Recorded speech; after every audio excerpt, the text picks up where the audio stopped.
Gospel of the Lord.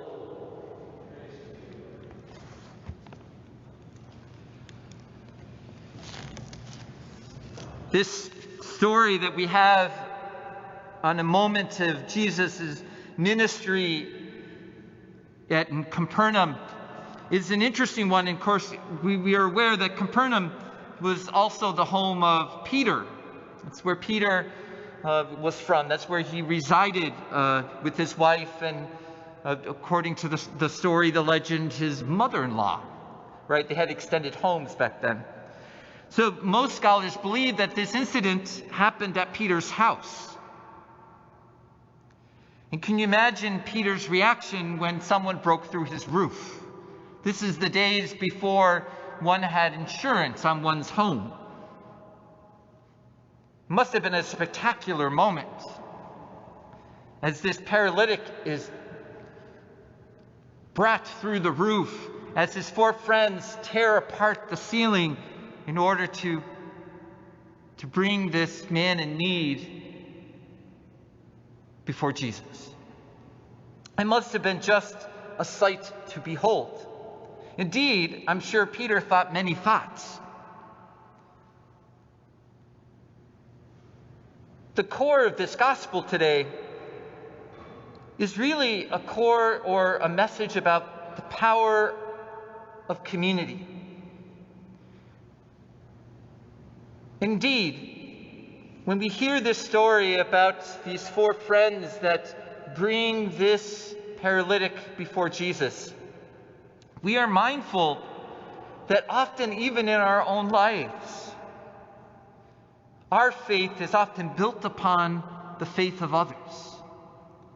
If you will, the evangelization or the preaching or the good news of someone else's life brings us to a deeper faith. That could be a parent, it could be a grandparent, it could be a good friend, but someone who brings us further along in the faith.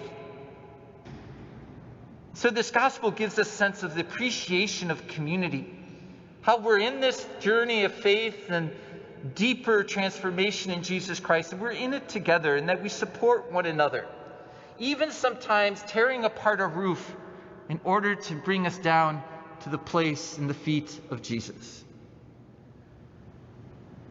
It's interesting to note here that the scribes who doubt that this Jesus could possibly, and question if this Jesus could possibly forgive sins, he really disturbs them. Because they're of the mind that, and this is speaking of themselves as scribes, there were certain things in their lives that they just didn't think could be forgiven. Can you imagine walking around this good earth thinking that you cannot be forgiven? And so many of them had that point of view, that there were certain things that they would just go to their grave with. It must have been a hard way to live and to carry out a spiritual life, to think that God wouldn't forgive you.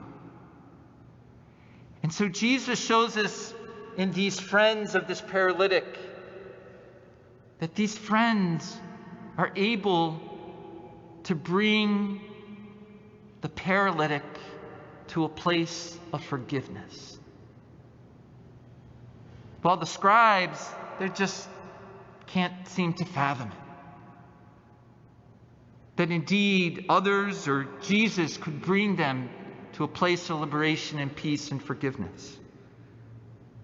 And so it gives us an opportunity to consider, who are those people in our lives that we need to forgive on one level, but also on another level, who are those people that we can encourage with the words of forgiveness, and to help them along the path and journey to knowing that they're forgiven, liberated, that God's mercy is generous and reckless and is with them. And so again, this shows us just the depth and the beauty of what it means to be church, is that we carry one another with our faith, and that our faith is built upon countless numbers of a communion of family that brings us to a depth and to a transformation in Jesus Christ.